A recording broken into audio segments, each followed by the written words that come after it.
أعوذ بالله من الشيطان الرجيم. بسم الله الرحمن الرحيم. الحمد للہ رب العالمین والصلاة والسلام علی رسول اللہ وعلی آلہ واصحابہ اجمعین، اما بعد۔ الحمدللہ ہم رقیہ ورکشاپ کے ترجمے کے آج پارٹ 25 پہ ہیں، 25ویں حصے پہ ہیں انشاءاللہ۔ آج ہم لوگ جو کور کریں گے رقیہ ورک بک میں سے وہ ہے جو رقیہ کے تعلق سے کچھ سوالات جو لجنہ دائمہ جو ہے سعودی عرب کا، جن سے پوچھا گیا تھا کچھ سوالات، 10 سوالات ہیں، تو ان کے جوابات جو انہوں نے دیے ہیں، فتاوے جو انہوں نے دیے ہیں، ہم اس کے تھرو گزریں گے آج انشاءاللہ۔ تو لجنہ دائمہ جو ہے یہ سعودی عرب کے جو بڑے علماء سارے اس میں ہیں اور وہ لوگ فتویٰ دیتے ہیں، تو انشاءاللہ یہ رقیہ کے تعلق سے سوالات ہیں تو ان کو ہم سمجھیں گے انشاءاللہ۔ تو سب سے پہلا سوال یہ تھا کہ زعفران والے پانی پہ پڑھنا، یعنی جو زعفران ملا ہوا پانی ہوتا ہے اس پہ قرآن کی آیتیں پڑھنا، پھر اس میں کاغذ ڈبانا اور پھر اسے خشک کرنا یعنی سکھانا، پھر ان کاغذ کو پانی میں گھولنا اور اس پانی کو پینا۔ تو اس کے تعلق سے سوال تھا کہ کیا یہ جائز ہے؟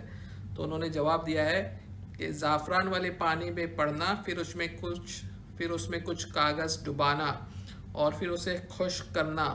پھر ان کاغذ کو گھولنا اور اسے بیچنا بطور علاج، یہ ایک ایسا عمل ہے جس کی اجازت نہیں ہے۔ تو کیا ہوتا ہے، کچھ لوگ جو ہیں اس کو بہت زیادہ تعداد میں 100-200 چھاپ کے اور وہ کر کے جو ہے اس کو بیچتے ہیں لوگوں کو، تو اس کی انہوں نے اجازت نہیں دی ہے اور لوگوں کو اس سے روکنا واجب ہے، کیونکہ یہ لوگوں کے مال باطل طریقے سے کھا جانے کا ایک ذریعہ ہے اور یہ شرعی رقیہ کے اس طریقے میں سے نہیں ہے جس کی کچھ علماء نے جواز قرار دیا ہے، یعنی کاغذ پر آیت کو لکھنا یا کسی اور پاکیزہ چیز پہ لکھنا واضح تحریری طور پہ، یعنی کلیئر رائٹنگ ہو، اور پھر اس تحریر کو دھو کر اس کا پانی پینا، اس کی اجازت دی ہے کچھ علماء نے، لیکن اس طرح سے یہ لوگ جو ماس پروڈکشن کر رہے ہیں، فیکٹری کی طرح لکھتے ہیں اور بیچتے ہیں، اس کی اجازت نہیں ہے۔ دوسرا سوال ہے وہ یہ ہے کہ کیا یہ جائز ہے کہ کسی ایسے بیمار شخص جسے نظر ہوئی ہے رقیہ کے وقت کہے، یعنی جو رقیہ کر رہا ہے وہ اسے یہ کہے کہ آپ دیکھیں آپ کو کس شخص کی تصویر نظر آ رہی ہے، یعنی آپ کو کس شخص نے نظر لگائی ہے وہ آپ دیکھنے کی، آپ تصور کرنے کی، آپ امیجن کرنے کی کوشش کریں۔ تو اس طرح سے جو فورس کرتے ہیں، یا راکی مریض کے قرین سے پوچھے، یعنی مریض کے اندر ہر انسان کے ساتھ ایک قرین ہوتا ہے، ایک جن ہوتا ہے، تو وہ مریض کے قرین سے پوچھے کہ اسے کس نے نظر لگائی ہے۔ تو کیا یہ عمل جائز ہے؟ قرین سے پوچھا جائے یا پیشنٹ کو یہ کہا جائے کہ تم دیکھو کہ تم کو کس نے نظر لگائی ہے؟ تو اس کا جواب میں انہوں نے کہا کہ بیمار شخص جسے نظر ہوئی ہے رقیہ کے وقت پوچھنا کہ وہ دیکھے یعنی امیجن کرے، یا راکی اسے حکم دے دیکھو، تو ایسا کرنا شیطانی عمل ہے جو جائز نہیں ہے، کیونکہ یہ شیاطین سے مدد لینا ہے۔ تو انہوں نے اس عمل کو شیطانی عمل کہا، کیونکہ آپ فورس کر رہے ہیں اس کو کہ تم دیکھو تو اس کو کیا نظر آئے گا، اس کو کون دکھائے گا؟ تو آگے آتا ہے کہ شیطان سے مدد لینا ہے کیونکہ وہ مریض کے ذہن میں اس شخص کی شکل دکھاتے ہیں جس نے نظر لگائی ہے۔ کون دکھاتا ہے؟ شیاطین دکھاتے ہیں شکل، اور یہ عمل جائز نہیں ہے کیونکہ اس میں شیاطین کی مدد لی جا رہی ہے، اور اس لیے کیونکہ اس سے لوگوں میں دشمنی پیدا ہوتی ہے اور اس کے ذریعے خوف اور ڈر پیدا ہوتا ہے لوگوں میں۔ اور جیسا قرآن میں سورہ جن کی آیت نمبر 6 میں آیا کہ اور یہ بعض جنات سے پناہ طلب کیا کرتے ہیں، اس سے ان کی سرکشی اور بڑھ گئی۔ تو شرکش شیاطین جو ہے ان کی سرکشی اور بڑھ جاتی ہے جب آپ ان سے مدد لیتے ہیں۔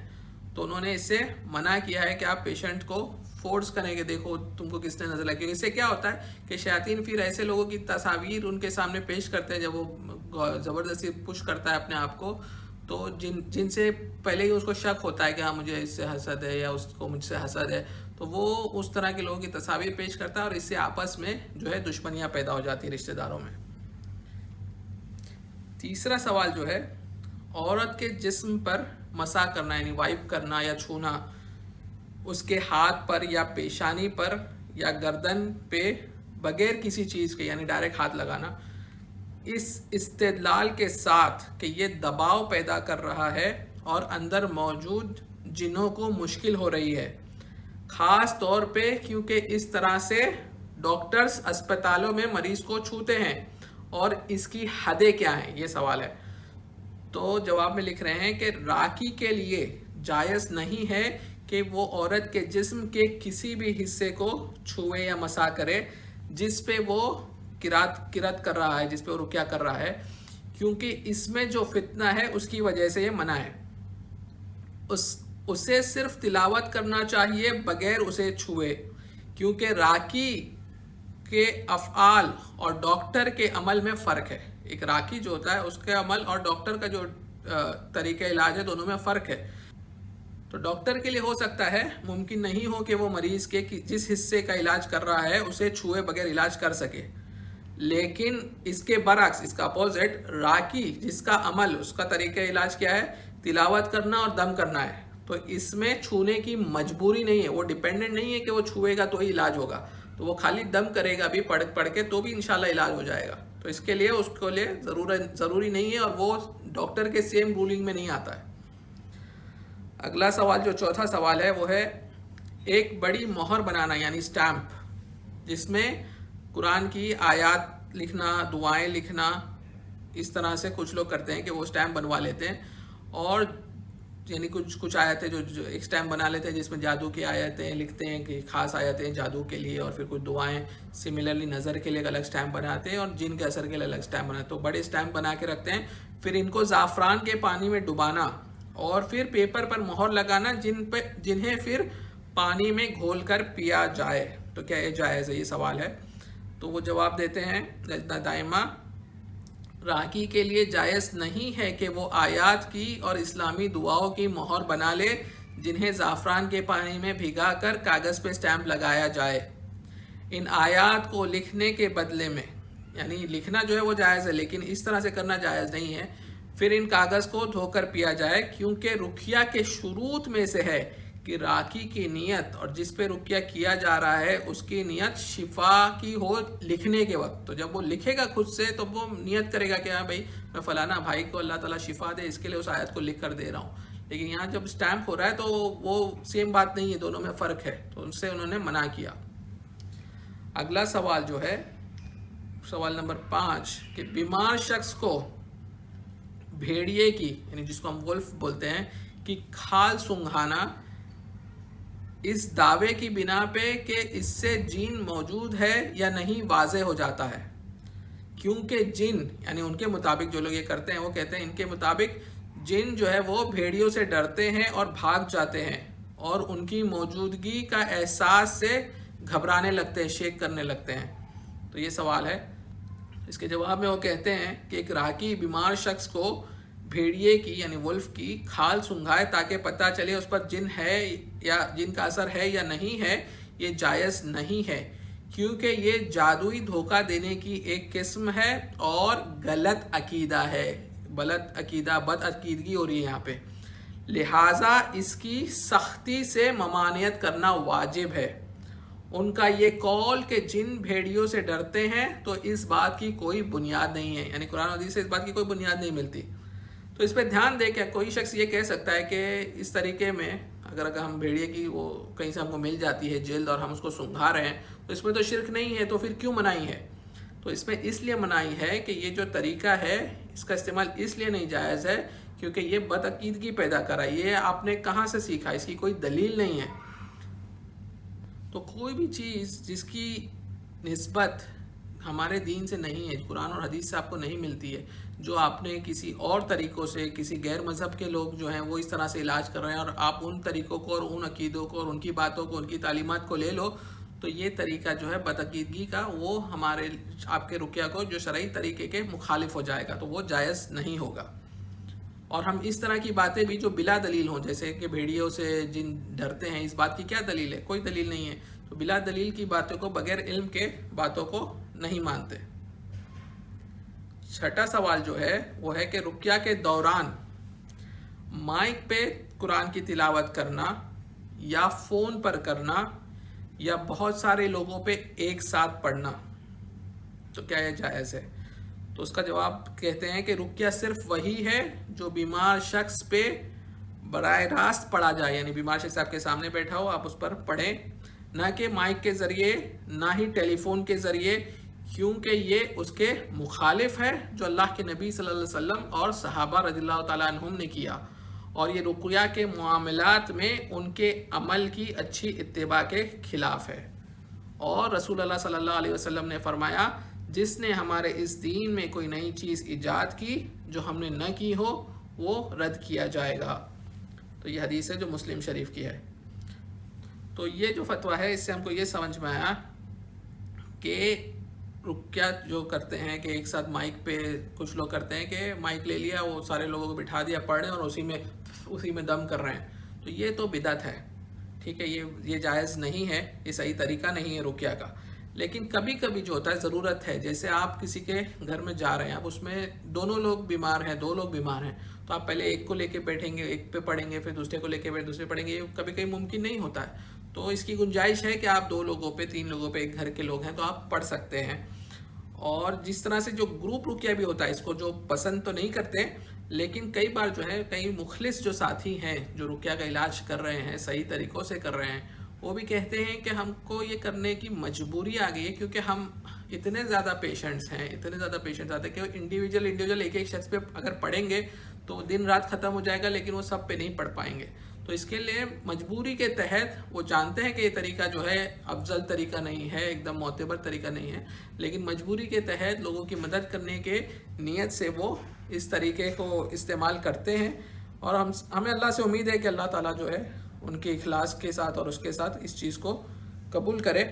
لیکن یہ سمجھنا ضروری ہے کہ یہ جو ہے اصل طریقہ نہیں ہے۔ اصل طریقہ یہی ہے کہ آپ بیمار شخص کو لے کے بیٹھیں اور اس کے اوپر ڈائریکٹ پڑھیں۔ کویشچن نمبر 7 جو 7واں سوال ہے وہ یہ ہے کہ جن سے مدد لینا یا جاننے میں جن کی مدد لینا یہ جاننے میں کہ نظر کا اثر ہے یا جادو کا، اور اسی طرح سے جنوں پر یقین کرنا کہ بیمار شخص کو جو تکلیف دے رہی ہے، جو چیز تک سے اس کو تکلیف ہو رہی ہے وہ جادو ہے یا نظر ہے، اور ان کے اس دعوے کو مان کر اس کے مطابق عمل کرنا، یعنی آپ اگر جن ہیں وہ آپ پڑھ رہے ہیں، جن کہہ رہے ہیں اس پہ نظر ہوئی ہے یا اس پہ جادو ہوا ہے، اور آپ اس کے مطابق پھر ٹریٹمنٹ کرنا شروع کریں اس کی بات کو مان کر، تو کیا یہ جائز ہے؟ تو اس کے جواب میں یہ کہتے ہیں یہ جائز نہیں ہے کہ آپ جنوں سے مدد لیں یہ جاننے میں کہ جو بیمار شخص کو کیا مرض ہوا ہے یا اس کو کس علاج کی ضرورت ہے، کیونکہ جنوں سے مدد لینا شرک ہے۔ اللہ تعالیٰ نے فرمایا سورہ جن میں آیت نمبر 6، اور یہ کہ بعض انسان بعض جنات سے پناہ طلب کیا کرتے تھے، اس سے ان کی سرکشی اور بڑھ گئی۔ اور ویسے اللہ رب العالمین نے سورہ الانعام میں آیت نمبر 128 میں کہا، اور جس روز اللہ تعالیٰ تمام مخلوق کو جمع کرے گا، کہے گا اے جماعت جنات کی، تم نے بہت سے انسانوں کو گمراہ کیا، انسانوں میں سے جو ان سے تعلق رکھنے والے تھے کہیں گے اے ہمارے رب، ہم میں سے ہر ایک نے دوسرے کو خوب استعمال کیا ہے، اور اب ہم اس وقت پہ آ پہنچے ہیں جو تو نے ہمارے لیے مقرر کر دیا تھا۔ اللہ رب العالمین فرمائے گا کہ تم سب کا ٹھکانہ دوزخ ہے جس میں ہمیشہ رہو گے، سوائے اس کے کہ اللہ چاہے، بے شک آپ کا رب بڑی حکمت والا اور علم والا ہے۔ تو اس میں جو الفاظ آ رہے ہیں 2 آیتوں میں کہ ان میں سے کچھ جو ہے وہ دوسروں سے مدد طلب کیا، یعنی انسان جو ہے وہ جنوں سے مدد کیا کرتے تھے، اس کے معنی یہ ہے کہ انسان میں سے کچھ لوگ جو ہے وہ جنوں کی تسبیح بیان کرتے ہیں اور بڑائی بیان کرتے ہیں اور ان کے آگے اپنے آپ کو سپورٹ کر دیتے ہیں، جیسے ہم نے انگلش میں کہتے ہیں کہ ڈیول ورشپرز، وہ شیاطین کی عبادت کرنے لگ جاتے ہیں۔ تو اس طرح سے یہ انسانوں میں سے کچھ جو گروہ ہے جو جنوں کی مدد لیتے ہیں وہ اس طرح کی چیزیں کرتے ہیں، اور جنات جو ہے جب وہ اپنے آپ کو ان کے سپورٹ کر دیتے ہیں، ان کی عبادت کرنے لگتے ہیں، ان کو سجدے کرتے ہیں، ساری چیزیں کرتے ہیں، اور جنات ان کی مدد کریں گے جو وہ چاہتے ہیں اس میں، اور ان کے لیے وہ لاتے ہیں جو وہ مانگتے تھے۔ اسی میں سے ہے جن کا یہ بتانا کہ بیماری کیا ہے اور اس کی وجہ کیا ہے، جو جن دیکھ سکتے ہیں لیکن انسان نہیں دیکھ سکتے، اور وہ اچھی طرح جھوٹ بول سکتے ہیں، یعنی جن جو ہے وہ اچھی طرح جھوٹ بول سکتے ہیں کیونکہ ان پر یقین نہیں کیا جانا چاہیے، یعنی وہ اکثر جو ہے وہ جھوٹ بول سکتے ہیں اس لیے ان پر یقین نہیں کیا جانا چاہیے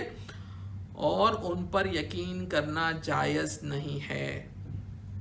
تو اس سے بالکل واضح ہو گیا کہ آپ کو جن سے نہیں پوچھنا ہے کہ نظر ہے یا جادو ہے، اور نہ ہی اگر وہ خود سے بھی کوئی اس طرح کی باتیں کرے تو آپ کی اس کی بات پہ یقین نہیں کرنا ہے۔ اگلا سوال جو ہے کویشچن نمبر 8، بیمار شخص کو گھنٹوں قرآن کی آیات کی ریکارڈنگ سنانا، قرآن سنانا، اور ان میں سے آیات کو خاص کر لینا کہ یہ جو آیات ہیں وہ جادو کی آیات ہیں، یہ آیات نظر کی ہیں، یہ آیات جو ہے وہ جن کی ہیں، اور ان کو سناتے رہنا گھنٹوں کے لیے۔ تو اس کے جواب میں کہتے ہیں قرآن کی آیات اور دعاؤں کی ریکارڈنگ سننا یہ رقیہ کی جگہ نہیں لے سکتا، کیونکہ رقیہ ایک عمل ہے جس کو کرتے وقت اس پہ ایمان ہونا اور نیت کرنا اور بیمار شخص پر دم کرنا ہوتا ہے، اور موبائل یا کمپیوٹر سے جب آپ آڈیو سن رہے ہیں تو وہ یہ چیزیں نہیں کر سکتا، اس میں نہ نیت آئے گی نہ وہ آپ پہ دم کرے گا، تو یہ جو ہے یہ رقیہ کو بدل نہیں کر سکتا۔ تو اس کو جو استاد نے سمجھایا وہ یہ ہے اس فتوے کو کہ اگر کوئی کہے، کئی لوگ ہیں وہ کہتے ہیں کہ ہم رقیہ کا آڈیو سنتے ہیں اور اس سے ہم کو فائدہ ہوتا ہے، تو کیا ہم ایسے لوگوں سے کہیں گے کہ آپ مت سنو؟ نہیں، آپ اگر آڈیو سن رہے ہیں اور آپ کو اس سے فائدہ ہو رہا ہے، ممکن ہے اس سے فائدہ ہو، کیونکہ آپ جب قرآن کی آیتیں سن رہے ہیں اس سے اگر جسم میں آپ کے جن ہیں تو اس کو تکلیف ہو رہی ہے، اس کو پریشانی ہو رہی ہے، وہ کمزور ہو سکتا ہے، تو اس سے فائدہ ضرور ہو سکتا ہے، لیکن سمجھنا یہ ہے کہ یہ رقیہ کا بدل نہیں ہے۔ آپ اگر صرف آڈیو سن رہے ہیں تو آپ یہ نہیں سمجھے کہ میں شرعی رقیہ کر رہا ہوں، آپ آڈیو سن رہے ہیں جس سے یقیناً آپ کو تھوڑا فائدہ ہو رہا ہوگا، لیکن شرعی رقیہ جو ہے اس کی جو شروط ہیں اس کے ساتھ وہ بھی آپ کو ساتھ میں کرنا چاہیے، یہ زیادہ بہتر ہے۔ تو یہ واضح رہے کہ یہ جو ہے آپ رقیہ آڈیو کو سن کے آپ شرعی رقیہ کو کرنا نہ چھوڑ دیں، اس کو ریپلیس نہ کر دیں۔ اور ایک نکتہ جو ہے جیسے اس میں کہا گیا کہ دم کرنا، تو دم کرنا یہ نارمل ہے، نہیں ہر کوئی جب رقیہ کرتا ہے تو دم کرتا ہے، لیکن دم کے بغیر بھی رقیہ ہو سکتا ہے، جیسے جبرائیل علیہ السلام نے جب اللہ کے نبی صلی اللہ علیہ وسلم بیمار تھے تو آپ پہ جب دعائیں پڑھی تھی تو انہوں نے دم نہیں کیا تھا۔ اگلا کویشچن نمبر 9 ہے کہ کاغذ پہ قرآن کی آیات اور اذکار لکھنا اور انہیں جسم کے کسی حصے پہ باندھ دینا، جیسے سینے پہ یا انگلیوں میں لپیٹ دینا، اور کچھ خاص اوراق پہ اسلامی دعائیں ہوں اور ان کو اسلامی دعائیں جو ہے کچھ لکھی ہوئی ہوں کچھ خاص اوراق پہ، اور ان کو جلد میں یعنی لیدر میں سی دینا، پھر اس کو یعنی جو لیدر میں آپ نے آیات لکھ کے جو بھی کسی نے دی ہوئی ہے اور اس کو لیدر میں سی کے دیا ہوا ہے، اور پھر اس کو میٹریس میں رکھنا ہے، یعنی اپنی بستر کے نیچے، تکیے کے نیچے لوگوں کو رکھنے بولتے ہیں، یا گھر میں کسی اور جگہ رکھنا، اور تعویذ باندھنا جن میں قرآن ہو یا اذکار ہو یا دعائیں ہوں، تو کیا یہ جائز ہے؟ یہ سوال ہے۔ تو اس کا جواب دیتی ہے لجنا، کاغذ پہ قرآن کی آیات اور اذکار لکھنا اور انہیں جسم کے کسی حصے پہ باندھ دینا یا میٹریس میں رکھنا، یہ جو آپ کا بستر ہے، یا کہیں اور رکھنا جائز نہیں ہے،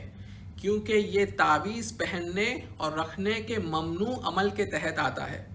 جس کے بارے میں آپ صلی اللہ علیہ وسلم نے کہا،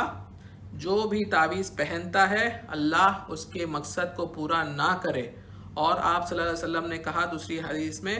یقیناً تعویذ، گنڈے، منتر وغیرہ سب شرک ہے۔ تو اس سے واضح ہو گیا اللہ کے نبی صلی اللہ علیہ وسلم نے کہا کہ تعویذ جو ہے وہ شرک ہے، تو اس کی ہمارے لیے جائز نہیں ہے۔ اور اگرچہ قرآن ہو، یعنی تعویذ میں صرف قرآن ہو، تو اس میں بھی کیسا ہوتا ہے کہ اگر سامنے والا بول رہا ہے کہ وہ قرآن لکھ کے دیا ہوا ہے، لیکن اکثر جب کھولی جاتی ہے تعویذ اس میں قرآن نہیں ہوتا، اس میں کچھ اور چیزیں ہوتی ہیں، یہاں تک کہ اگر قرآن کی آیت بھی ہو اور اس میں اگر وہ ایک حرف بھی بدل دے نا تو وہ جادو کا کام کرنے لگتا ہے، کیونکہ اس نے قرآن کی جو ہے آیت کو چینج کرنے کی کوشش کی، اس نے جو ہے وہ اس طرح کا قرآن کا مس یوز کیا ہے۔ اور ابن مسعود رضی اللہ تعالیٰ عنہ کا جو موقف ہے وہ بھی واضح ہے کہ انہوں نے کہا تعویذ حرام ہے، چاہے وہ قرآن سے ہو یا قرآن نہیں ہو، اس میں دوسری چیزیں ہوں، تو تعویذ دونوں قسم کی تعویذوں کو ابن مسعود نے حرام کہا ہے۔ کویشچن نمبر 10 جو ہے، کچھ دعائیں جو حدیثوں میں نہیں آئی، جیسے یہ کہنا ایک سوکھا پتھر اور ایک جلتا ہوا ستارہ اس کے خلاف جس حاسد نے نظر لگائی ہے اس شخص کے خلاف اور اس کے جو فیملی والے ہیں، اس کے جو اقارب ہیں ان کے خلاف. اس طرح کے الفاظ کچھ انہوں نے لکھے ہیں کہ کیا اس طرح کی کچھ بھی دعائیں پڑھ سکتے ہیں جس کا کوئی شرعی وہ نہیں ہے. تو جواب میں لکھتے ہیں اس دعا کی کوئی بنیاد نہیں ہے اور اس میں زیادتی ہے. کیوں؟ کیونکہ اس میں یہ کہہ رہا ہے کہ بھائی جس نے حسد لگائی ہے اس کی طرف بھی نظر پلٹ کے چلے جائے، حسد چلے جائے، اور اس کے گھر والوں کی طرف بھی چلے جائے. تو اس کے گھر والوں کا تو قصور بھی نہیں ہے، ان کی تو نظر لگی بھی نہیں ہے، آپ ان کے لیے بھی بد دعا کر رہے ہیں. تو انہوں نے کہا کہ اس دعا کی کوئی بنیاد نہیں ہے اور اس میں زیادتی ہے ان کے خلاف جن کی کوئی خطا نہیں ہے. تو اس کا استعمال کرنا جائز نہیں ہے، کیونکہ آپ صلی اللہ علیہ وسلم نے فرمایا کہ جس نے ہمارے اس دین میں کوئی نئی چیز ایجاد کی جو ہم نے نہ کی ہو تو وہ رد کیا جائے گا. تو یہ تھے 10 سوالات رقیہ کے تعلق سے جس کا لجنہ دائمہ نے جواب دیا ہوا ہے. اور جو علماء جو تھے جنہوں نے جواب دیا ہے اس میں شیخ عبدالعزیز بن باز رحمہ اللہ، شیخ عبدالعزیز بن عبداللہ ابن محمد آل شیخ، شیخ بکر ابو زید اور شیخ صالح الفوزان حفظہ اللہ، یہ لوگ تھے الحمدللہ. تو یہ کافی معتبر ہمارے علماء کرام ہیں اور یہ جو فتاوے ہیں ان کا ہم کو خیال رکھنا چاہیے. اللہ رب العالمین ہم کو شرعی طریقے سے، صحیح طریقے سے، سنت کے مطابق رقیہ کا استعمال کرنے کی توفیق نصیب فرمائے اور ہم کو غلط راستوں سے بچائے. آمین یا رب العالمین. وآخر الدعوانا ان الحمد للہ رب العالمین.